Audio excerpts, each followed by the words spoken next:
நிறைய வசனங்கள் உண்டு, நம்ம வாசிக்க போகிறோம். வாசிக்கலாமா? யூதா அதில் ஒரு அதிகாரம் தான் இருக்கிறது. யூதா முதல் அதிகாரம், முதல் வசனத்தை வாசிப்போம். இயேசு கிறிஸ்துவனுடைய ஊழியக்காரனும் யாக்கோபினுடைய சகோதரனுமாயிருக்கிற யூதா பிதாவாகிய தேவனாலே பரிசுத்தமாக்கப்பட்டவர்களும் இயேசு கிறிஸ்துவினாலே காக்கப்பட்டவர்களும் ஆகிய அழைக்கப்பட்டவர்களுக்கு எழுதுகிறதாவது என்று சொல்லி தன்னுடைய நிருபத்தை ஆரம்பிக்கிறார் யூதா. பல பேராலும் பேசப்படாத ஒரு வேதத்தில் இருக்கிற ஒரு புருஷர், அல்லது பல பிரசங்கங்கள் இதிலிருந்து நம்ம கேட்பது இல்லை. பொதுவாக இப்படிப்பட்ட நிருபங்களிலிருந்து பல பிரசங்கங்கள் நம்ம கேட்பது இல்லை, கேட்பது அரிது. பட் இந்த யூதா இந்த புஸ்தகத்திலிருந்து 25 வசனங்கள், ஆங்கிலத்திலும் தமிழையும் இருக்குது 25 வசனங்கள். இந்த யூதா யார் என்பதை பார்த்துவிட்டு அவருடைய புஸ்தகத்துக்கு நேராக வருவோம். முதல் வசனத்தில் அழகாக சொல்லிட்டாரு, இயேசுனுடைய ஊழியக்காரனும் யாக்கோபுடைய சகோதரன். இந்த யாக்கோபு யார் அப்படின்னா, யாக்கோபு நிருபம் பார்த்துருக்கிறீங்களா? யாக்கோபு நிருபம் வாசிக்கிறோம்ல, 5 அதிகாரங்கள் இருக்குது எபிரேயருக்கு அப்புறம். அதை எழுதினவர் இந்த யாக்கோபு தான். இந்த யாக்கோபு யார் அப்படின்னா, இயேசுனுடைய சகோதரர்களில் ஒருவன். அப்போ இந்த யூதா யாருன்னா, அந்த சகோதரர்கள் 4 பேர் இருந்தாங்க. 4 பேரில் ஒருத்தர் தான் யூதா. இந்த யூதாவுடைய முழு பேர் யூதாஸ், இஸ்காரியோத்து கிடையாது. சரிங்களா? யூதா இஸ்காரியோத்து கிடையாது, யூதாஸ் இவர் பேர். சுருக்கமாக யூதா என்று அழைக்கிறார்கள். இயேசுவுக்கு நீங்கள் வாசித்தாலும் புரியும், நான் சொல்கிறேன். மார்க் 6ஆம் அதிகாரம், வாசிக்கலன்னா புரியாது. மார்க் 6ஆம் அதிகாரம் 3ஆம் வசனத்தை வாசிங்க. மார்க் சுவிசேஷ புஸ்தகம் 6வது அதிகாரம் 3வது வசனத்தை வாசிப்போம். இவன் தச்சன் அல்லவா? மரியாளுடைய குமாரன் அல்லவா? மரியாளின் குமாரன் அல்லவா? யாக்கோபு, யோசே, யூதா, சீமோன் என்பவர்களுக்கு சகோதரன் அல்லவா? யாக்கோபு, யோசே, யூதா, சீமோன் 4 பேர் பார்த்துக்கிட்டீங்களா? இவங்க தான் சகோதரருடைய பேர், இயேசுனுடைய சகோதரர், பிரதர்ஸ் ஆஃப் ஜீசஸ். ஆனால் இவங்களை எப்படி சொல்லுவாங்கன்னா, ஹாஃப் பிரதர் ஆஃப் ஜீசஸ் சொல்லுவாங்க. ஏன்னா இந்த யூதாஸ், யாக்கோபு, யோசே, சீமோனுக்கெல்லாம் அப்பா யோசேப்பு. ஆனால் இயேசு கிறிஸ்துவை பரிசுத்த ஆவியானவர் நிழலிட்டபடினால் மரியாள் பெற்றெடுக்கிறவன் சகோதரன் என்று சொல்ல மாட்டாங்க, ஹாஃப் பிரதர் என்று சொல்லுவாங்க. ஸோ இந்த ஹாஃப் பிரதர் யூதா ஒரு சகோதரன், யாக்கோபு ஒரு சகோதரன். இந்த சகோதரர்கள் எல்லாம் இயேசு வாழ்ந்த காலத்தில் அவர் தான் உலக ரட்சகர் நம்பலை. அவர் சாதாரண சகோதரன் தானே, எனக்கு அண்ணன் தானே அப்படி சொல்லி. இதில் சகோதரிகளும் இயேசுக்கு உண்டு. அதில் சகோதரிகள் என்று போட்டிருக்கோம், சகோதரின்னு போடலை. அப்போ மினிமம் 2 பேராக இருக்கிறாங்க. அப்போ அந்த குடும்பத்தில் 9 பேர் இருக்கிறாங்க. யோசேப்பு, மரியாளும் சேர்த்து 9 பேர் அந்த குடும்பத்தில் இருக்கிறாங்க, மினிமம். பெரிய குடும்பம். ஆனால் இயேசுவை பார்க்கும்போது அவங்க சகோதரர்களாகிய யூதாஸாக இருக்கட்டும், யூதாவாக இருக்கட்டும், யாக்கோபாக இருக்கட்டும், சீமோனாக இருக்கட்டும், யோசேவாக இருக்கட்டும் நம்பவே இல்லை. ஆனால் ஆண்டவராகிய இயேசு கிறிஸ்து மரித்து 3ஆவது நாள் உயிரோடு எழும்பி மகிமையின் சாயல் இருந்த அந்த கொஞ்ச நாட்களில் 500 பேருக்கு வெளிப்பட்டார். 500 பேருக்கு வெளிப்பட்டார். பின்பு அடுத்தது தன்னுடைய சகோதரர்களுக்கு வெளிப்பட்டார். அதற்கு பிறகு அப்போஸ்தலருக்கு வெளிப்படுகிறார். அப்போ சகோதரர்கள் வெளிப்படுறார் பார்த்தீங்களா? அப்போ தான் அவன் நம்புகிறான், உண்மையாகவே இவர் நமக்காக அடிக்கப்பட்ட மேசியா தான், நம்ம உலக ரட்சகர் தான் விசுவாசித்து அவங்க வாழ்க்கை மாறுது. பின்பா என்ன நடக்க தெரியுமா? யாக்கோபு ஒரு சபையினுடைய போதகராய் மாறுகிறார், எருசலேமின் சபை போதகராய் மாறுகிறார், யூதா ஒரு ஊழியக்காரராய் மாறுகிறார் என்று பல. இயேசு எந்த மனிதனை தொடர்றாரோ அந்த மனிதனுடைய வாழ்க்கை மாறும். ஆமென். அந்த மனிதன் மிக ஆழமான பாவத்தில் சிக்கியிருந்தாலும் கர்த்தர் அவனை சந்தித்தால் அந்த மனிதனுடைய வாழ்க்கை மாறும். இன்றைக்கு மாற்றப்பட்டவர்களாக தான் நாம் உட்கார்ந்து இருக்கிறோம். உளையான சேற்றிலும் குப்பையிலும் உலகத்தின் பாவத்தின் பிடியிலும் இருந்த நம்மை கர்த்தர் மாற்றினார். எப்படி மாற்றினார்? அவருடைய அன்பு நம்மளை சந்தித்தது. இன்னும் சந்திக்காத எத்தனையோ பேர் உண்டு. அவர்களுக்கும் தேவ அன்பு சந்திக்க ஜெபத்தோடு கூட நம்ம காத்திருக்கணும். ஆனால் இது யூதா பார்த்தீங்களா, தான் இயேசுவின் சகோதரனாக இருந்தாலும் அதை வெளியே பேசவே இல்லை. இன்ட்ரடக்ஷனில் அவர் சொல்கிறாரு, இயேசு கிறிஸ்துவின் ஊழியக்காரனும். அவன் குடும்ப பெருமையை பேசலை, பாரம்பரியத்தின் பெருமைகளை பேசலை. ஏன், நான் யார் தெரியுமா? ஏங்க, இயேசுவின் பிள்ளையாக இருக்கிற நமக்கே இவ்வளோ கெத்துனா, இயேசு சகோதரனாக இருக்கிறாரு, அப்போ எவ்வளோ மாசம் இருக்கும் அவர் யோசிச்சு பாருங்க. நான் இயேசுவின் சகோதரன்ப்பா அப்படின்னு சொல்லியிருக்கலாம். சொல்லலைங்க. அது என்ன சொல்கிறது தெரியுமா? இயேசுடைய ஊழியக்காரன். இந்த வார்த்தை டூலோஸ் என்று கிரேக்க வார்த்தையில் பயன்படுத்துது. இந்த டூலோஸ்னா வேலைக்காரன் அர்த்தம். ஆனால் கட்டாயப்படுத்தி வேலைக்காரனாக்க மாறலை, அவரா கொடுக்குறார் தன் வாழ்க்கையை. ஏங்க ஒருத்தனை கட்டாயப்படுத்தி நீ எனக்கு வேலை செய்யணும்டா அப்படின்னு சொல்கிறதுக்கும் அந்த ஆள் என்கிட்ட நானே வந்து வேலை செய்யணும்னு சொல்கிறது வித்தியாசம் இருக்குல்ல? வித்தியாசம் இருக்கா இல்லையா? தன்னைத்தானே வந்து நான் உங்களுக்கு ஊழியம் செய்யட்டுமான்னு கேட்குறதுக்கும் நீ எனக்கு ஊழியம் செய் அப்படின்னு சொல்கிறதுக்கும் வித்தியாசம் இருக்குது. அப்போ இவர் என்ன செய்கிறது தெரியுமா? இயேசு கட்டாயப்படுத்தி அழைக்கலை, இவராக தானாக வருகிறார். அதான் அந்த வார்த்தை டூலோஸ், பாண்ட் சர்வெண்ட் இங்கிலீஷில் இருக்கும். ஊழியக்காரன் இருக்கு பார்த்தீங்களா? இவரா தன் வாழ்க்கையை ஊழியத்துக்கு அர்ப்பணித்து வருகிறார் இந்த யூதாஸ் என்கின்ற யூதா. ஸோ இவ்வளோ இன்ட்ரடக்ஷனோடு கூட சேர்ந்து இவர் ஆக்சுவலி இந்த நிருபத்தை எழுதுறதுக்கு காரணம் 2-3 வசனத்தை வாசிச்சா உங்களுக்கு தெரியும். உங்களுக்கு இரக்கமும் சமாதானமும் எல்லா நிருபமும் ஆரம்பிக்கிறது போலவே இரக்கம் சமாதானம் இருக்கட்டும், அன்பு இருக்கட்டும் சொல்லியாச்சு. பிரியமானவர்களே, பொதுவான ரட்சிப்பை குறித்து உங்களுக்கு எழுதும்படி நான் மிகவும் கருத்துள்ளவனா இருக்கையில். ஆமா கவனிங்க, இவர் எழுதுறதுக்கு எதை பத்தி எழுதணும்னா, ரட்சிக்கப்பட்டவங்க நீங்க எப்படி இருக்கணும், ஒழுங்காக ரட்சிப்புல காத்துக்கோங்க, நல்லா இருங்க அப்படின்ட்டு வாழ்த்து சொல்கிறதுக்காக தான் நிருபத்தை ஆரம்பித்தார். அதாவது ரட்சிப்பை குறித்தும் ரட்சிக்கப்பட்டவர்கள் நல்லா வாழுங்க, நல்லா இருங்கண்ணா, நல்லா இருக்கும், விசுவாசம் இருங்க அப்படின்னு வாழ்த்துதல் சொல்வதற்காக ஆரம்பித்த இந்த புஸ்தகம் எப்படியாக மாறுகிறது? தொடர்ந்து வாசிங்க. பரிசுத்தவான்களுக்கு ஒரு விசை ஒப்புக் கொடுக்கப்பட்ட விசுவாசத்திற்காக நீங்கள் தைரியமாய் போராட வேண்டும் என்று உங்களுக்கு எழுதி உணர்த்துவது எனக்கு அவசியமாய் கண்டது. ஏனெனில் நமது தேவனுடைய கிருபையை காம விகாரத்துக்கு ஏதுவாக புரட்டி ஒன்றான ஆண்டவராகிய தேவனையும் நம்முடைய கர்த்தராகிய இயேசு கிறிஸ்துவையும் மறுதலிக்கிற பக்தியற்றவர்களாகிய சிலர் பக்க வழியாய் நுழைந்திருக்கிறார்கள். பக்க வழியா, நேர் வழியா இல்ல, பக்க வழியாய் நுழைந்திருக்கிறார்கள். அவர்கள் இந்த ஆக்கினைக்குள்ளாவார்கள் என்று பூர்வத்திலே எழுதியிருக்கிறது. அப்போ 2 நோக்கம், இந்த யூதா புஸ்தகத்துக்கு 2 நோக்கம் இருக்கு. அவர் எதுக்கு எழுதுறாரு? 1, விசுவாசிகள் விசுவாச ஓட்டத்தில் போராடி ஜெயிக்கணும், அதில் முடிக்கும் போது தைரியத்தோடு முடிக்கணும். அது 3ஆம் வசனம் சொல்லுது. 4ஆம் வசனம், சில பக்க வழியில் வந்த இப்படிப்பட்ட பக்தியற்றவர்களாக இருக்கிற சில கள்ள போதகர்கள் உங்கள் பக்கத்தில் எப்படி வராங்கன்னா, பக்க வழியாக வராங்க. அதாவது அவன் வர்றதும் தெரியாது போகிறதும் தெரியாத மாதிரி நீங்கள் அசந்து இருக்கிற நேரத்தில் வந்து உங்கள் மத்தியில் இருக்கிறான், கிரியை செய்கிறான், அவனுக்கு ஆர்த்த ஜாக்கிரதையாக இருங்கன்னு சொல்கிறதுக்காக தான் இந்த நிருபத்தை எழுதுகிறார். 2 விஷயம். 1, விசுவாசியாக இருக்கிறியா, போராடி ஜெயிச்சு இந்த ஓட்டத்தை முடி. 2வது, ஓட்டத்தில் ஓடும்போது நிறைய கள்ள உபதேசங்களும் கள்ள போதனைகளும் வரும், அதெல்லாம் ஜெயிச்சு அவனை யார் என்பதை நீ அடையாளம் காண வேண்டும் என்று சொல்லி அடையாளப்படுத்தி காண்பிக்கிறார். 2 நோக்கம் தான் இந்த புஸ்தகம், இந்த நிருபம். கொஞ்சம் பயங்கர ஹார்ட் சப்ஜெக்ட் தான், கொஞ்சம் கடினமான வார்த்தைகள், கடினமான காரியங்களை. எதற்காகனா கள்ள போதனைகளை பற்றி தான் பேசுவார். விசுவாசிகளை திட்ட மாட்டார், கள்ள போதகர்களை தான் திட்டி பேசியிருப்பார். சரி, தொடர்ந்து நம்ம கீழே வாசிக்க போகிறோம். நீங்கள் முன்னமே அறிந்திராததும் நான் உங்களுக்கு நினைப்பூட்ட விரும்புகிறது என்னவெனில், கர்த்தர் தமது ஜனத்தை எகிப்து தேசத்திலிருந்து வரப்பண்ணி ரட்சித்து. ஓகே, போதும். இது நம்ம உள்ள சப்ஜெக்டுக்குள்ள போறதுக்கு முன்னாடி இந்த கள்ள போதகர்களுக்கு சில பேரை இந்த யூதா கொடுத்திருக்கிறார். இந்த புஸ்தகத்தில் கள்ள போதகர்கள் அல்லது தவறான உபதேசம் சொல்லுகிறவர்களை என்னென்ன சொல்லியிருக்கிறான்னு பெண் வச்சிருந்தீங்கன்னா பைபிள் அண்டர்லைன் பண்ணிக்கோங்க. நான் சில பேரை சொல்ல போகிறேன். 4ஆம் வசனத்தை வாசித்தோம்னா, பக்தியற்றவர்கள் இருக்கா? 4ஆம் வசனத்தில் இருக்கும் பக்தி அற்றவர்கள். அந்த கள்ள போதகர்கள் எல்லாம் பக்தி இல்லாதவன் பா, உன் பக்தியை அவனுக்காக விட்டு கொடுத்துறாத, பக்தி அற்றவர்கள். Yes, they are ungodly men. 2வது 8ஆம் வசனத்தை வாசிக்கலாமா? 8ஆம் வசனத்தை வாசிச்சா, அப்படி போலவே சொப்பனக்காரராகி, அடுத்து அண்டர்லைன் பண்ணிக்கோங்க, சொப்பனக்காரராகிய, ட்ரீமர்ஸ், சொப்பனக்காரராகிய இவர்கள். 3வது 12ஆம் வசனத்தை வாசிப்போமா? இவர்கள் உங்கள் அன்பின் விருந்துகளில் கரைகளாயிருந்து. 3வது கரைகள். இவங்க எப்படி ஒப்பிட்டு பேசுறா பாருங்க. இவன் ஒரு கரை, ஆனால் இந்த உலகம் சொல்லும் கரை நல்லது அப்படின்னு இந்த உலகம் சொல்லுது. ஆனால் யூதா சொல்றார், இப்படி வர்றவன் எல்லாம் கரையா இருக்கிறான்ப்பா, உன் வாழ்க்கையை நாசம் பண்ணிடுவான், வேண்டாம், கரையா இருக்கிறார்கள். தொடர்ந்து வாசிங்க, அதே வசனத்தை வாசிங்க. பயமின்றி கூட விருந்துண்டு தங்களை தாங்களே மேய்த்துக் கொள்ளுகிறார்கள்.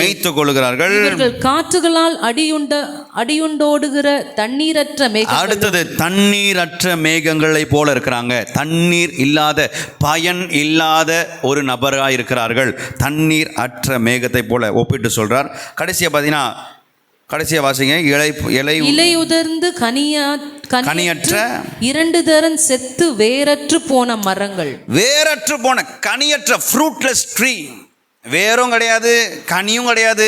அந்த மரம் எதுக்கு நிற்கிறது அதுக்கே தெரியாது. அப்படிப்பட்ட ஒரு மனிதனாக இருக்கிறார்கள் இப்படிப்பட்ட உபதேசிகள். இன்னும் 13ஆம் வசனத்தை வாசிங்க. தங்கள் அவமானங்களை நுரை தள்ளுகிற அமளியான கடல். நுரை தள்ளுகிற அமளியான கடல். நுரை தள்ளுகிற கடல் அது ஒன்றுத்துக்கும் பிரயோஜனம் இல்லை.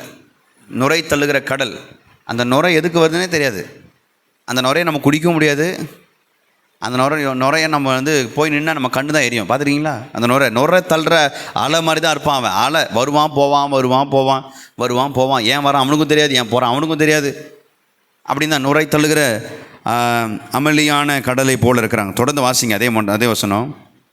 மார்க்கம் தப்பி அலைகிற நட்சத்திரங்களுமா இருக்கிறார்கள். ஏங்க மார்க்கம் தப்பி அலைகிற நட்சத்திரத்தை போல இருக்கிறாங்க. அண்டர்லைன் பண்ணிக்கோங்க. அலைகிற நட்சத்திரத்தை போல இருக்கிறாங்க.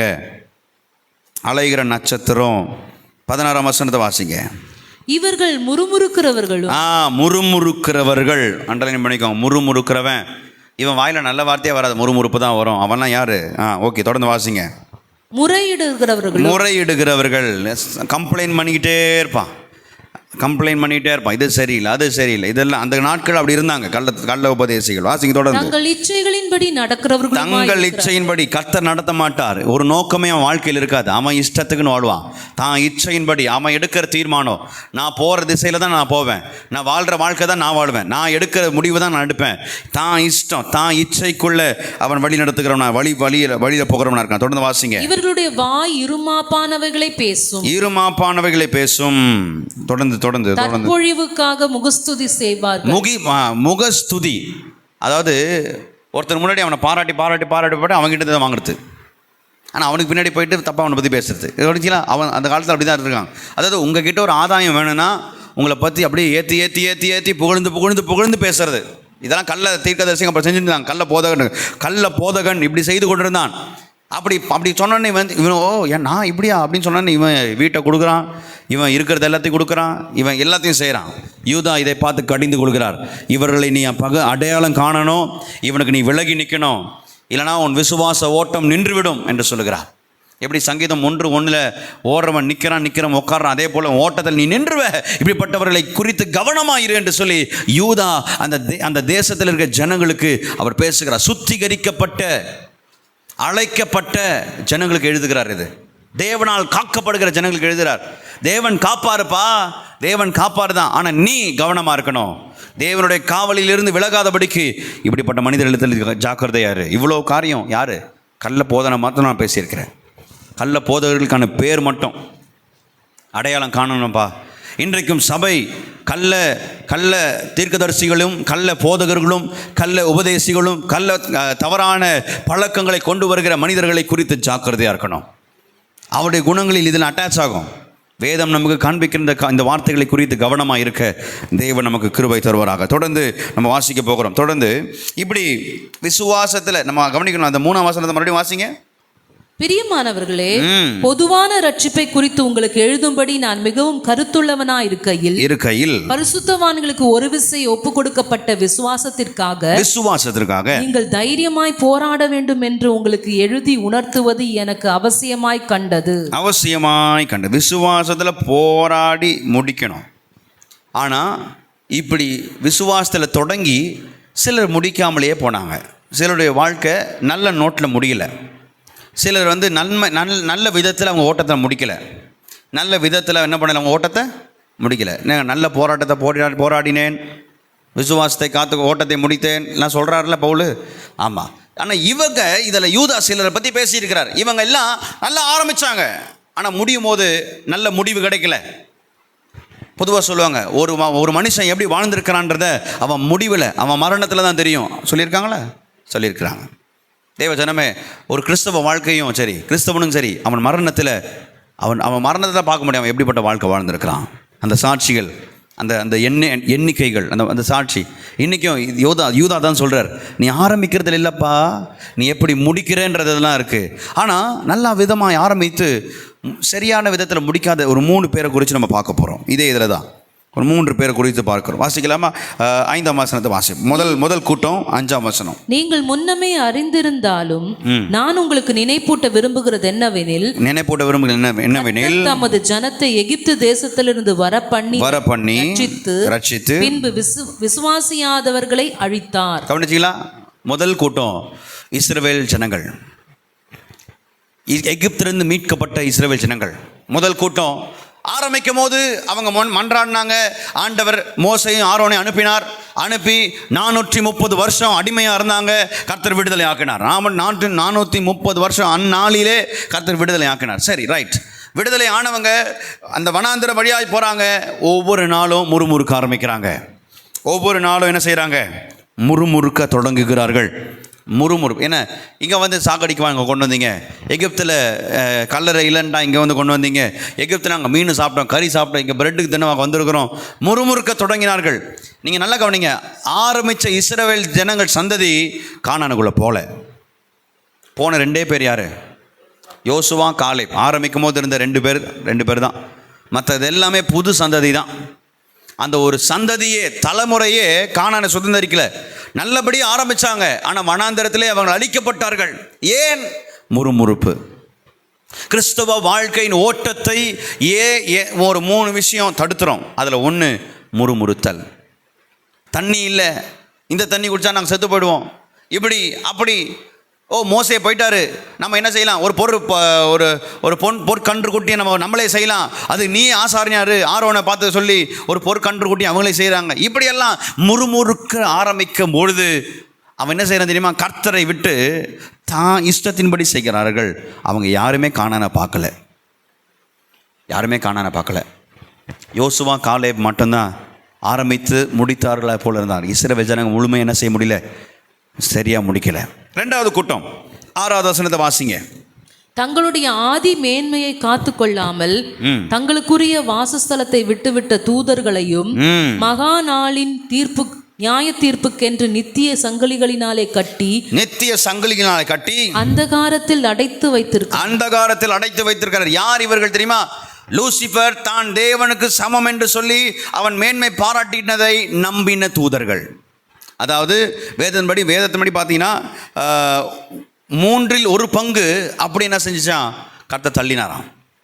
3 1 பங்கை அவன் நம்ப வச்சுட்டான். இந்த லூசிஃபர் ஆராதனைக்கு இன்சார்ஜ் ஆயிருந்தான்.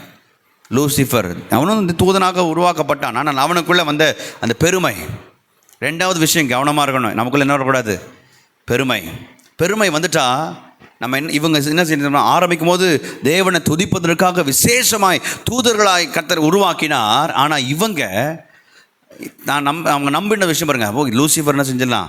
மேலே வந்துடுவான், அவனை நம்புவோம், அவனை துதிக்க ஆரம்பிப்போம் என்று சொல்லி லூசிஃபரை நம்பினவர்கள் மேலேருந்து கீழே மின்னலை போல அடிக்கப்பட்டு அவங்க கடைசி வரைக்கும் என்ன செய்வாங்க? அந்த காலத்தில் என்ன செய்யிருக்கிறாங்க?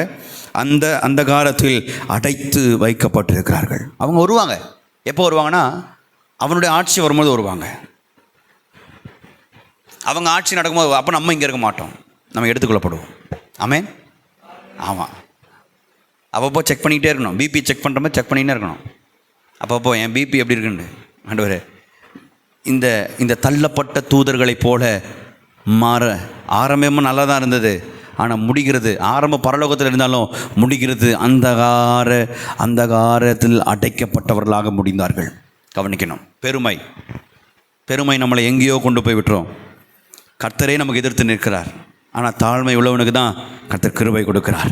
3வது கூட்டம், அடுத்த வசனத்தை வாசிப்போம். அப்படியே சோதோம் கொமோரா பட்டணத்தார் அவைகளை சூழ்ந்த பட்டணத்தார்களும் அவர்களைப் போல் விபச்சாரம் பண்ணி அந்நிய மாம்சத்தை தொடர்ந்து நித்திய அக்கினியின் ஆக்கினியை அடைந்து திருஷ்டாந்தமாக வைக்கப்பட்டிருக்கிறார்கள். கவனிச்சிங்களா? அடுத்த கூட்டத்தார் சோதோம் கொமோரா பகுதியில் இருந்தவங்க, பாவத்தில் விழுந்தவர்கள். அதில் இன்னும் சொல்லப்போன விபச்சாரத்தில் விழுந்தவர்கள் என்று சொல்லி சொல்லப்படுகிறது. இப்படிப்பட்ட ஆவியுடையவர்களை நீங்கள் பார்ப்பீங்க, கவனமாக இருங்க. இந்த மாதிரி பாவத்துக்கு நீ என்ன செய்யாத, இடம் கொடுக்காத. அல்லாவிட்டால் தேவனுடைய கோபாக்கினி உனக்கு நேராக வரும். சோதோம் கொமோராவை எப்படி ஆண்டவர் அழித்தாரோ அதே போல் உன்னையும் நியாயம் தீர்ப்பார் என்று சொல்லி அவர் எச்சரிப்பை சொல்லுகிறார். கவனமாக இரு. தேவ பிள்ளையே, இங்கே யூதா சொல்கிறார், தேவ பிள்ளையே கவனமாயிரு. இஸ்ரவேல் ஜனங்க ஆரம்பிக்கிறது நல்லா தான் ஆரம்பித்தாங்க, ஆனால் முடிக்கும் போது கானானை சுதந்திரிக்கல. இன்றைக்கி நான் சொல்கிறேன், கிறிஸ்தவ வட்டாரத்தில் எத்தனையோ பேர் நல்லா ஆரம்பித்தாங்க, ஆனால் நமக்கு வைக்கப்பட்டிருக்கிற கானானுக்குள்ளே போவாங்களா தெரியல. தேவ தூதர்கள் ஆரம்பிக்கும் போது நல்லா தான் இருந்தது, ஆனால் தள்ளப்பட்டு அவர்கள் அந்த காலத்தில் அடைக்கப்பட்டிருந்தாங்க. பெருமை வேண்டாம். மூன்றாவது சோதோம் குமரா நல்லா செழிப்பாக இருந்தது, ஆனால் அதையே கர்த்தர் முதலாவது சாம்பலாக்கி போட்டார். ஏன்? அந்த பாவம் எண்ணம், அந்த மாம்சத்துக்குரிய பாவம், கண்களுக்குரிய இச்சை வேண்டாம். தேவஜனமே, தேவ பிள்ளைகளுக்கும் சபைக்கும் கர்த்தர் யூதா மூலமாய் பேசுகிறது வேண்டாம். பெருமை வேண்டாம், முறுமுறுப்பு வேண்டாம். ஆண்டவரே, பாவ சுபாவங்கள், எண்ணங்கள் வேண்டாம். இதை என்னை கர்த்தரை விட்டு தூரமாக்கிவிடும். என்னை கர்த்தருக்கும் எனக்கும், கர்த்தருடைய தேவ ஜனமே, நமக்கும் கர்த்தருக்கும் இப்படிப்பட்ட இடையூறு வேண்டாம். ஆண்டவரே, என்னை அர்ப்பணிக்கிறேன் கர்த்தாவே. இந்த வார்த்தையை கேட்கும் போதே நம்ம அர்ப்பணிக்கணும். வேத பாட மாட்டோம். வேதத்தை படிக்கிறது மட்டும் இல்லை, வேதத்தை படிக்கும் போது அது நமக்கு உணர்த்தும் போது அதை நம்ம அர்ப்பணித்து ஜெபம் பண்ணணும். நம்ம கன்விக்ட் ஆகணும். ஆண்டவரே உதவி செய்யுங்க. 3 கூட்டத்தார். அடுத்து 9ஆம் வசனத்தை வாசிக்கலாமா? பிரதான தூதனாகிய மிகாவேல் மோசேயினுடைய சரீரத்தை குறித்து பிசாசுடனே தர்கித்து பேசின போது அவனை தூஷணமாய் குற்றப்படுத்த துணியாமல், கர்த்தர் உன்னை கடிந்து கொள்வாராக என்று சொன்னான். பார்த்தீங்களா? அப்போது மோசையின் சரீரத்தை குறித்து, அதாவது மோசையின் எண்டை குறித்து பேசிக்கிட்டு இருக்கிறாங்க. பிசாசு கூட என்ன செய்கிறான்? யுத்தம் பண்ணிகிட்டு இருக்கான் மிகாவேல். என்ன தூதன் இவர்? பிரதான தூதன், ஆர்க் ஏஞ்சல். இவரை குறித்து பல இடத்துல இல்லை, ஆனால் தானியல் 9:10 இருக்குது, வெளிப்படுத்தல் 12ஆம் அதிகாரத்தில் இருக்குது. அப்புறம் இங்கே தான் பார்ப்பீங்க. மிகாவேல், காபிரியேல் நல்ல செய்தியை கொண்டு வருவர். மிகாவேல் யுத்தம் பண்ணுறவர், சண்டை போடுறவர். அப்போ மிகாவேல் அவங்க சொன்ன ஒரே ஒரு வார்த்தை தானா, என்ன சொன்னாராம்? Lord rebuke you. தமிழில் என்ன சொல்லியிருக்கு? அவ்வளோதான் சொன்னார். அவன் எங்கே மறைஞ்சு போனான்னு யாருக்கும் தெரியல, இல்லை காணனை பார்க்க முடியல, சண்டைலாம் போடலை. இந்த தேவஜனமே நம்ம ஒன்று புரிந்து கொள்ளணும். கர்த்தரால் அனுப்பப்பட்டவர்களுக்கும் கர்த்தரோடு கூட நம்ம என்ன செய்யக்கூடாது? தர்க்கம் பண்ணக்கூடாது. ஆமென். தர்க்கம் பண்ண ஆரம்பிச்சோன்னா கவனிங்க, நம்முடைய முடிவு நமக்கே தெரியாது. நாம் அவரால் அழைக்கப்பட்டு நமக்கு ஒரு நோக்கம் வச்சுருக்கிறார். நல்லா கவனிங்க, எல்லாருக்குமே ஒரு நோக்கம் இருக்குது. என் வாழ்க்கையில் இருக்கிற நோக்கம் மற்றவங்களால் அடைய முடியாது. என் வாழ்க்கையில் எனக்கு ஒரு நோக்கம் வச்சுருக்கிறார்ல, அந்த நோக்கத்தை நான் தான் போகணும். அப்படி இங்கே இருக்கிற ஒவ்வொருத்தருக்கும் ஒரு நோக்கத்தை வச்சுருக்கிறார், ஒரு உன்னதமான நோக்கம் வச்சுருக்கிறார். ஆனால் அது பொய், அது இல்லை, அது நிறைவேறாதுன்ற பொய்யை பிசாசு இன்னைக்கும் நிறைய பேரோட பேசிக்கிட்டு இருக்கிறான். உன்னால் அடைய முடியாது, உன்னால் போக முடியாது, உனக்கு வராது, அது பொய், நீ நம்பாத, வாக்குத்தத்தம் எல்லாம் இல்லை, எத்தனை வருஷமாக இருக்கிற, ஏன் நடக்கலை, நடக்காது, இப்படிப்பட்ட பொய்யை சொல்லி சொல்லி, நல்லா கவனிச்சிங்களா? பொய்யை சொல்ல சொல்லி சொல்லி சொல்லி சொல்லி சொல்லி சொல்லி நம்ப வச்சுருவான். கவனிச்சிங்களா? முதல்ல பொய் சொல்லும்போது நல்லா தெரியும் அது பொய்ன்ட்டு. ஆனால் அதே பொய்யை மறுபடியும் மறுபடியும் மறுபடியும் மறுபடியும் மறுபடியும் சொல்லி சொல்லி அது உண்மையாக்கிடுறான் பிசாசு. ஆனால் தேவச்சனமே, அவனுக்கு இடம் கொடுக்காதீங்க. அவனுக்கு இடம் கொடுத்தா நாம் அவன் கூட சண்டை போடுறவனா இல்லாமல் அவனுக்காக சண்டை போடுறவனா மாறிடுவோம். வித்தியாசம் புரியுதா? பிசாசோடு கூட சண்டை போடணும், ஆனால் பிசாசுக்காக சண்டை போடக்கூடாது. வித்தியாசம் இருக்குது. பிசாசுக்காக சண்டை போடுறது, கர்த்தரோடு கூட சண்டை போடுறது, தேவ தூதரோடு கூட சண்டை போடுறது, அவங்க கூட இல்லை, பிசாசை எதிர்த்து நிற்கணும். அந்த கிருபையை நமக்கு தருவாராக. தொடர்ந்து வாசிங்க 10ஆம் வசனம். இவர்கள் தங்களுக்கு தெரியாதவைகளை தூஷிக்கிறார்கள், புத்தி இல்லாத மிருகங்களைப் போல சுபாவப்படி தங்களுக்கு தெரிந்திருக்கிறவைகளாலே தங்களை கெடுத்துக் கொள்ளுகிறார்கள். இவர்களுக்கு ஐயோ, இவர்கள் காயினுடைய வழியில் நடந்து.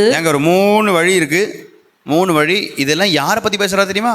யாரை பற்றி பேசுகிறாருன்னா, கள்ள போதகம் எப்படி இருப்பான், அவனை நம்பாத.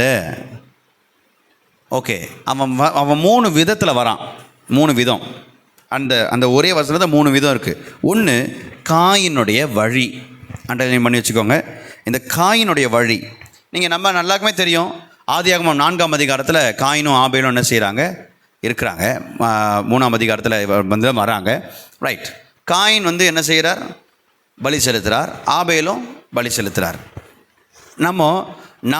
நம்முடைய சித்தத்தின்படி பலி செலுத்தக்கூடாது.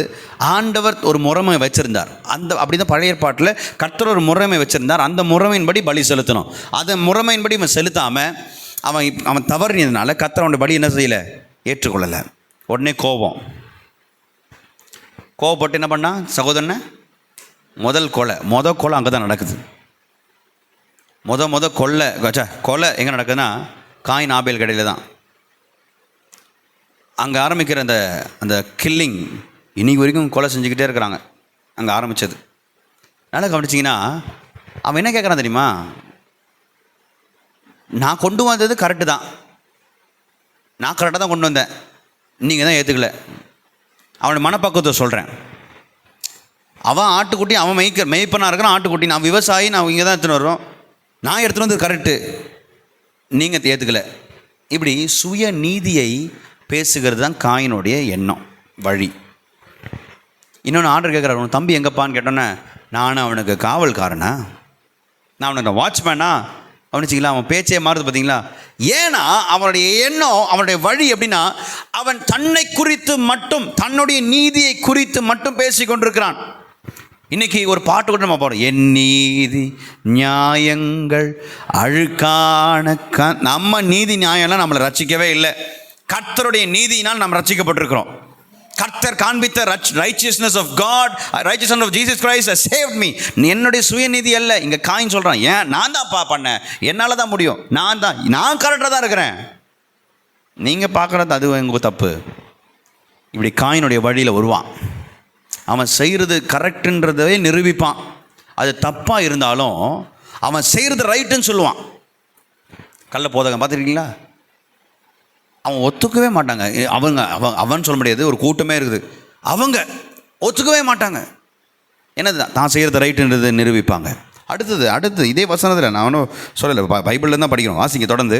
பிலேயாம் கூலிக்காக செய்த வஞ்சகத்திலே விரைந்து, கூலிக்காக செய்த வஞ்சகம். ரெண்டாவது என்ன தெரியுமா? பண ஆசை. கள்ள போதகங்களுக்கு ஒரு ஸ்பெஷாலிட்டி நம்பர் 2, என்ன ஆசை பிடிச்சவனா இருப்பான் தெரியுமா?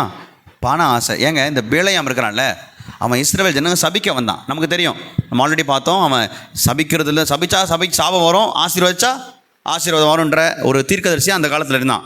ஆனால் அவன் காசு வாங்கிட்டு தான் இஸ்ரவேல் ஜனங்களை சபிக்க வரான். காசுக்காக என்ன வேணால் செய்கிற கூட்டம். காசு கொடுத்தா இன்றைக்கி நீங்கள் நல்லவங்க, காசு கொடுக்கலன்னா இன்றைக்கி நீங்கள் நல்லவங்க இல்லை அப்படின்றத முகத்துக்கு நேராக காண்பிக்கிறவர்கள் தான் கள்ள தீர்க்கதரிசிகள், உபதேசிகள், போதகர்கள். கள்ள போதகர்கள், கள்ள தீர்க்கதரிசிகள், கள்ள உபதேசிகள். அங்கே சொல்கிறான், அவங்க வஞ்சகமாக, பிலேயாமுடைய வஞ்சகமான செயல் மூலமாக வருவான். பண ஆசை, கிரீடினஸ் சொல்லுவாங்க இங்கிலீஷில். கிரீடி. நீங்கள் கொடுங்க ஒருத்தருக்கு பணம் கொடுத்து பாருங்களேன், அவன் போதும் சொல்லுவானா? பணம் கொடுத்துருங்க போதும் சொல்லுவானா? பணத்தை மட்டும் போதும்னே சொல்லுவான். வயிறு நிரம்பிச்சா கூட போதும்னுவான். பணம் மட்டும். இப்போ எக்ஸாம்பிள், பேங்க்கில் வந்து ஒரு 6.1 இன்ட்ரெஸ்ட் கொடுக்குறான். உங்களை பார்த்து, சரி உங்களுக்கு நாங்கள் ஒரு 8 இன்ட்ரெஸ்ட் தரோம் சொல்லி எக்ஸ்ட்ராவாக மாதம் தரோம் சொன்னால் நீங்கள் வேணான்னு சொல்லுவீங்க? நம்மளாம் வேணான்னு சொல்லுவோம். இல்லை, பணத்துக்கு இந்த பண ஆசை வந்துடுச்சுன்னு வச்சுக்கோங்களேன். பைபிள் சொல்லுது, எல்லா பாவத்துக்கும் அதான் என்னவா இருக்கான், வேறு. என்ன ஆசை? பண ஆசை. பணம் பாவம் கிடையாது. இன்றைக்கி நிறைய பேர் தப்பாக புரிஞ்சுக்கிட்டான். பணம் சம்பாதிக்கிறது பாவம் கிடையாது. பண ஆசை இருக்குது பார்த்தீங்களா, அதான் பாவம். இன்னும் வேணும். நீங்கள் நிறைய சம்பாதிங்க, பிரச்சனையே கிடையாது. ஆனால் பண ஆசை பிடிச்சி நம்ம அதுதான் தப்பு. பைபிள் வந்து அதை கண்டிக்குது. நீங்கள் பணம் சம்பாதிக்கிறதோ நியாயமாக சம்பாதிக்கிறத குறித்து ஒன்றுத்தையும் பைபிள் வந்து எதிர்க்கலை, கண்டிக்கலை. ஆனால் பண ஆசை பிடிச்சி நான் எப்படிலாம் மறுபடியும் இல்லீகலாக பண்ண முடியுமோ, சட்டத்துக்கு விரோதமாக பண்ண முடியுமா அப்படின்னு யோசிக்கிறான் பார்த்தீங்களா, அதை தான் தவறுன்றது பைபிள் சொல்லுது. பண ஆசை தீமை, பாவம். இங்கே பிலேயாம் தான் செஞ்சான். 3வது இதே வசனத்தை வாசிங்க. கோரா எதிர்த்து பேசின பாவத்திற்குள்ளாகி கெட்டு போனார்கள். கோரா அவனுடைய எதிர்த்து பேசுகிற ஆவி. எது பேசுனாலும் எதிர்த்து பேசுகிறவன் தான் கள்ள போதகன். ஐயா நீங்கள் இப்படி இது தவறாக இருக்குன்னு நீங்கள் சொல்லி பாருங்கள், இல்லைன்றதை எதிர்த்து பேசுவான் கள்ள போதகர்கள். இன்னைக்கு ஆண்டவரே, எல்லாருமே கள்ள போதகர்கள் நான் சொல்லலை, ஆனால் அந்த நாட்களில் கள்ள போதகர்கள் இருந்தாங்க. அவங்க இப்படிப்பட்ட நூதகமான செயல்களில் வந்தாங்க. அதை குறித்து சபைக்கு இவர் ஜாக்கிரதையாக இருங்கன்னு சொல்கிறார். என்னென்னா, ஒன்று, காயினுடைய வழியில் வருவான், அவன் சுயநிதியை பேசிக்கிட்டு வருவான். அவன் செஞ்சது அவன் செய்வான் செஞ்சேன், நான் இதை செஞ்சேன், நான் கரெக்டாக தான் செஞ்சேன் அப்படி சொல்லி. ரெண்டாவது, பேலையாமுடைய பண ஆசை அவனுக்குள்ளே இருக்குது. மூணாவது, கோராகனுடைய எதிர்த்து பேசுகிற குணம். கர்த்தர் எதிர்த்து பேசுவான், தேவ பிள்ளைகள் எதிர்த்து பேசுவான், சபை எதிர்த்து பேசுவான், நியாயத்தை நியாயத்துக்கு விரோதமாக பேசுவான். எதிர்த்து பேசுகிற ரெபிலியஸ் ஸ்பிரிட் யாருக்குன்னா ஃபால்ஸ் டீச்சர்ஸ்க்கு இருக்குது. நீங்கள்லாம் கோபமாக பார்க்குறத பார்த்தா யூதா அது பேசுகிறது தான் நான் தான் சொல்கிறேன். நீங்களும் நானும் இது கிடையாது. ஆனால் நம்ம ஜாக்கிரதையாக இருக்கணும். கடைசி நாட்களில் எது சரி எது தவறுன்றதை பகுத்து அறிகிற அறிவு நமக்கு வேணும். இன்றைக்கி இந்த யூதா புஸ்தகத்துலேருந்து கர்த்தர் நமக்கு பேசுவார்.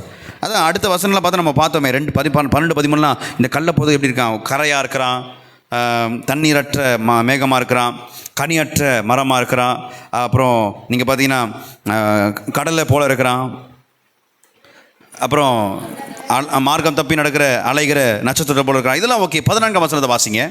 ஆதாமுக்கு 7ஆம் தலைமுறையான ஏனோக்கும் இவர்களை குறித்து, இதோ எல்லாருக்கும் நியாய தீர்ப்பு கொடுக்கிறதற்கும் அவர்களில் அவபக்தி உள்ளவர்கள் யாவரும் அவபக்தியாய் செய்து வந்த சகல அவபக்தியான கிரியைகளின் நிமித்தமும் தமக்கு விரோதமாய் அவபக்தி உள்ள பாவிகள் பேசின கடின வார்த்தைகள் எல்லாவற்றில் நிமித்தமும் அவர்களை கண்டிக்கிறதற்கும் ஆயிரமான தமது பரிசுத்தவான்களோடு கூட கர்த்தர் வருகிறார் என்று முன்னறிவித்தான்.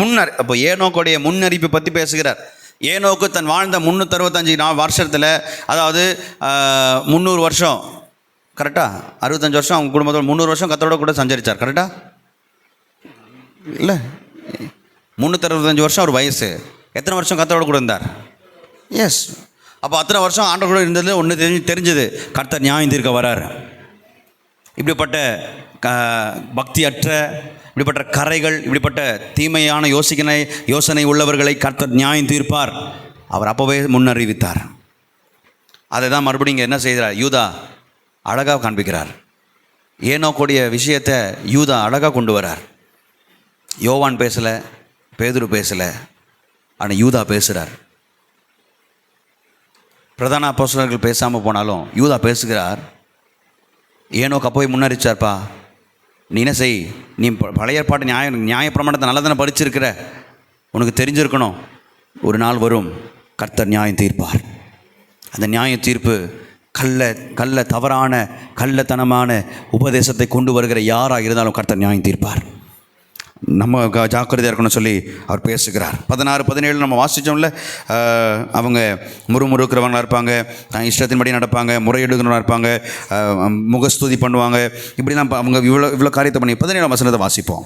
நீங்களோ பிரியமானவர்களே, நீங்களோ, அதாவது நம்மை பற்றியோ அல்ல அந்த நாட்களை பற்றி பேசணும். நீங்களோ பிரியமானவர்களே, நம்முடைய கர்த்தராகிய இயேசு கிறிஸ்துவின் அப்போஸ்தலரால் முன் சொல்லப்பட்ட வார்த்தைகளை நினைவு கூறுங்கள். டிடாக்கே, அவங்க பெற்றுக்கொண்ட அந்த சட்ட திட்டங்கள், அவங்க பெற்றுக்கொண்ட அப்போஸ்தலருடைய போதனைகளை நினைவு கூறுங்கள். கர்த்தர் இந்த யூதா பேசுகிறார். ஓகே, தொடர்ந்து வாசிங்க. கடைசி காலத்திலே தங்கள் துன்மார்க்கமான இச்சைகளின்படி நடக்கிற பரியாசக்காரர் தோன்றுவார்கள் என்று உங்களுக்கு சொன்னார்களே, இவர்கள் பிரிந்து போகிறவர்களும் ஜென்ம சுபாவக்காரும் ஆவி இல்லாதவர்களும் ஆமே. இதெல்லாம் பரியாசக்காரனுடைய இது. அதாவது நம்ம ஆல்ரெடி நிறைய பேர் கொடுத்தேன்ல, அதில் எதுவும் சேர்க்கலாம். பட் இவங்க எப்படி இருப்பாங்கன்னா, பரியாசக்காரனாக இருப்பான், பிரிஞ்சு போகிறவனாக இருப்பான், ஆவி இல்லாதவனாக இருப்பான், ஜென்ம சுபாவம் உள்ளவனாக இருப்பான். அப்படின்னா பாவ சுபாவம், ஜென்ம சுபாவம்னா பாவ சுபாவம், சென்சுவல் சின். அப்படின்னா நாம் ஜென்ம சுபாவத்துடைய இருக்கிறோம், அதாவது பாவ சுபாவத்தில் இருந்தோம். பரிசுத்த ஆவியானவர் வந்தார், பாவ சுபாவத்திலிருந்து நம்மளை உணர்த்தி திருத்தினார். புரிஞ்சுச்சா? ஆனால் இவங்களுக்கு அந்த ஆவி இல்லை, பரிசுத்த ஆவியானவர்கிட்ட இல்லை, இவங்கிட்ட ஆவியே இல்லை. இவன் துர்க்குணம் உள்ளவனாக இருக்கிறான், இவன் பிசாசின் ஆவிகளால் உள்ளவனாக இருக்கிறதுனால இவனுக்குள்ள ஜென்ம சுபாவம் இருக்கும். ஜென்ம சுபாவம் இன்றைக்கி நிறைய பேருக்குள்ளே இருக்க ஜென்ம சுபாவம் மாறினா தான் ஆவிக்குரிய பிள்ளையாக மாற முடியும். ஜென்ம சுபாவம் மாறணும். ஆண்டவரே, என்னுடைய பாவ எண்ணங்கள், பாவ சுபாவங்கள் நான் என்றைக்கு இயேசு கிறிஸ்துவின் ரத்தத்தினால் கழுவப்படுகிறனோ அன்றையிலிருந்து அந்த ஒரு முற்றுப்புள்ளி வச்சு, இனி நான் இவர்களுக்கு அல்ல, பூமிக்கு அல்ல, கர்த்தருக்கு சொந்தமானவன் என்று நான் மாறுகிறேன். ஆண்டவரே, ஜென்ம சுபாவம் மாறணும், ஆவியின் சிந்தை இருக்கணும், ஆவியின் சுபாவம் இருக்கணும். இவனுக்கு இல்லை. ஏன்னா இன்றைக்கி என்ன இல்லை, ஆவியானவர் இவனுக்கு இல்லை. இவன் பிரிஞ்சு போகிறவனா இருப்பான், இவன் வந்து பரியாசக்காரனாக இருப்பான். ஆனால் கர்த்தருடைய பிள்ளை பிரிந்து போகாது. சபையில் அந்த நாட்களில் இப்படிப்பட்ட உபதேசத்தை கேட்டு என்ன செஞ்சாங்க? ஆட்டோமேட்டிக்காக வெளியே போய்கிட்டே இருந்தாங்க.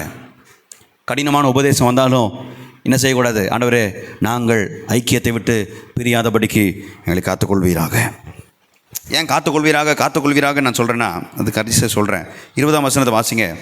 நீங்களும் நானும் என்ன செய்யணும்? 24 வரைக்கும் 23 வரைக்கும் பேசியிருக்கிறார். நீங்களும் நானும் என்ன செய்யணும்? பிரியமானவர்களே, மகா பரிசுத்தமான விசுவாசத்தின் மேல் உங்களை உறுதிப்படுத்தி. நம்பர் 1, விசுவாசத்தில் உறுதிப்படணும். யூதா சொல்ற முதல் காரியம், உங்கள் விசுவாசத்தில், அதாவது பரிசுத்தமான விசுவாசத்தில் உறுதி உள்ளவர்களாக இருங்க. என்னத்தை உங்கள் காசு பணம் போனாலும், உங்களுடைய ஆஸ்தி சொத்து மதிப்பு போனாலும், உங்கள் பேரை வீணாக பயன்படுத்தினாலும், உங்களுக்கு உள்ளே இருக்கிற விசுவாசத்தை ஒரு காலம் யாருக்காகவும் விட்டு கொடுக்காதீங்க. அவர் சொல்ற விசுவாசம் உறுதியாக இருக்கணும். 2வது, பரிசுத்த ஆவிக்குள் ஜெபம் பண்ணுவது. எனக்கு இது ஒரு சீனியர் எனக்கு சொல்லிக் கொடுத்தாங்க. நான் படிக்கிற காலத்தில், நான் படித்து கொண்டிருக்கிற காலத்தில் எனக்கு ஒரு சீனியர் சொல்லிக் கொடுத்தாங்க. நம்ம கைமீறி போன காரியம், பிரச்சனை தலை மேலே போயிடுச்சுப்பா, இதுக்கு மேலே நம்மளால உண்மையை செய்ய முடியாது. நிறைய பேர் அனுபவிச்சிருப்பீங்க. கைமீறி போயிடுச்சு, இனி நான் எதுவுமே செய்ய முடியாது, எனக்கு தெரிஞ்சவங்களால ஒன்றும் செய்ய முடியாது அப்படின்ற நேரத்தில் என்ன செய்யணும் தெரியுமா? அபிஷேகம் பெற்றுக்கொண்டவங்கள இருந்தீங்கன்னா நீங்கள் கொஞ்சம் நேரம் சைலண்ட்டாக கூட, நல்லா சத்தமாக பேசணும்ல, சைலண்ட்டாக அந்நிய பாஷை பேசணும்.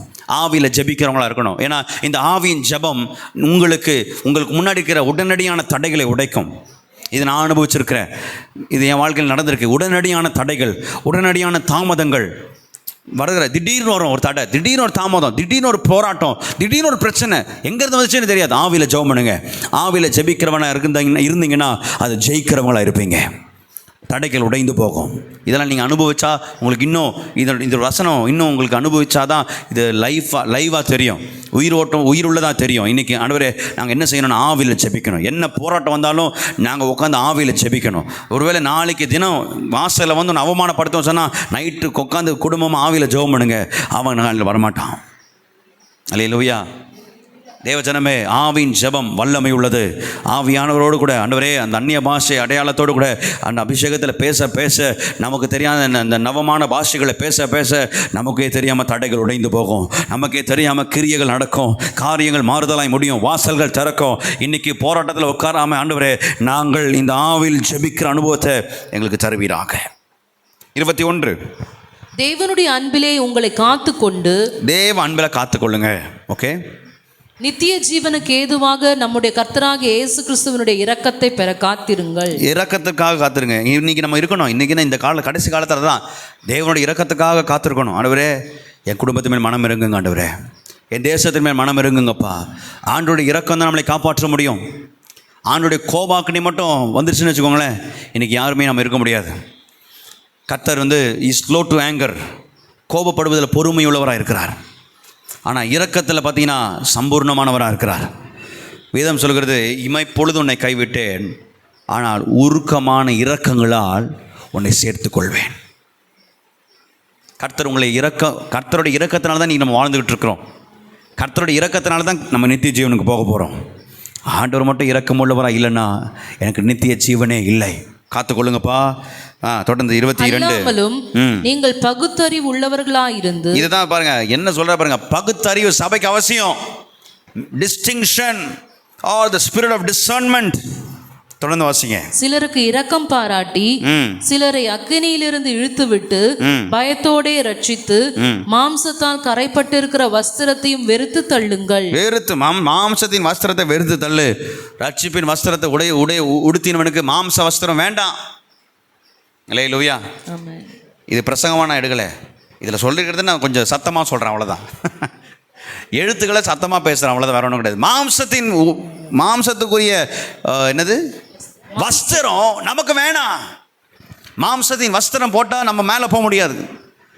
ரட்சிப்பின் வஸ்திரம், ஆவிக்குரிய வஸ்திரத்தை கர்த்தர் தருவீராகப்பா. அதை தள்ளி போடணும். சிலருக்கு ஹெல்ப் பண்ணணும். அதுக்கு ஹெல்ப் பண்ணாமலே இருக்கணும். ஹெல்ப்பே பண்ணக்கூடாது, உதவியே செய்யக்கூடாதுன்னு சொல்கிறார் ஆண்டவர். ஆனால் பகுத்தறிவு இருக்குன்னு சொல்கிறார். ஹெல்ப் பண்ணுறதுக்கு முன்னாடி என்ன சொல்கிறாரு, எல்லாருக்குமே என்ன பண்ணிடக்கூடாது, நம்பி ஏமாத்திடக்கூடாது. கிறிஸ்துவ பிள்ளைங்களை ஏமாத்துறதுக்கு நிறைய பேர் வருவான், நமக்குன்னே வருவாங்க. சிலருக்கெல்லாம் அனுபவத்தோடு கூட இருப்பீங்க. தரேன்னு சொல்லி வாங்கிட்டு போவாங்க. அந்த எத்தனை வருஷம் தெரியாது, எத்தனை யுகம் தெரியாது, ஆண்டவர் வருகை வரைக்குமாவது கொடுப்பாங்களா தெரியாது. ஏமாந்துடக்கூடாது. பகுத்தறிவு வேணும், ஆனால் உதவியும் செய்யணும். அதாவது யாருக்கு செய்யணும் யாருக்கு செய்யக்கூடாதுன்றது நமக்கு தெரியணும். இன்னைக்கு ஏமாற்றுகிற உலகம். 24 வசனத்தை வாசிப்போம். வழுவாதபடி உங்களை காக்கவும். ஆண்டவர் இங்க 2 விஷயத்தை செய்யறார். ஒன்று, உங்களை வழுவாதபடி காப்பாரு. தமது மகிமையுள்ள சன்னிதானத்திலே மிகுந்த மகிழ்ச்சியோட உங்களை மாசற்றவர்களாய் நிறுத்தவும். 2வது, மாசற்றவர்களாய் நிறுத்த விரும்புகிறார். 2 விஷயம்.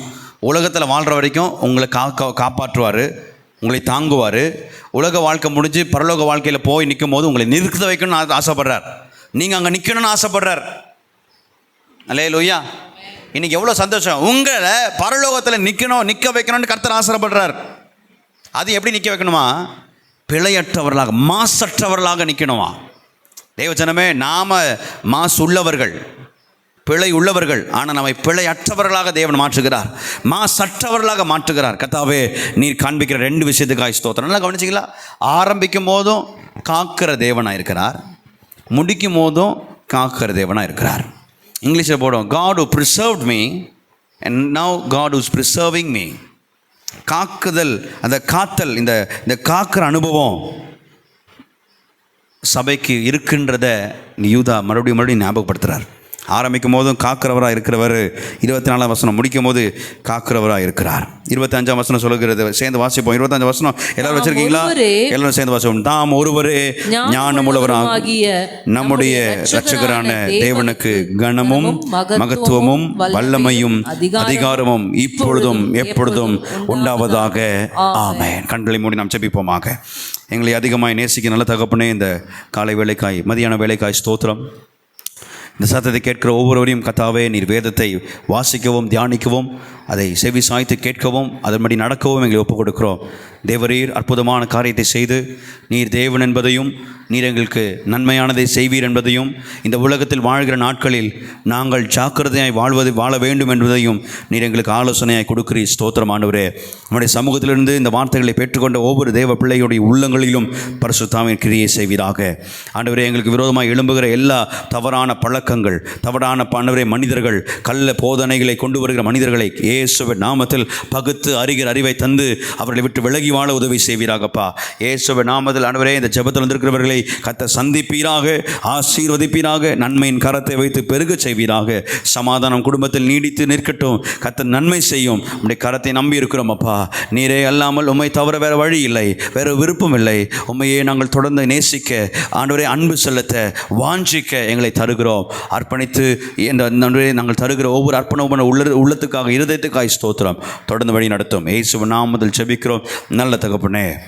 ஆமென். சேர்ந்து சுலோகமாய் ஆத்துமாவே கர்த்தரை ஸ்தோத்திரி, என் முழு உள்ளமே பரிசுத்த நாமத்தை ஸ்தோத்திரி.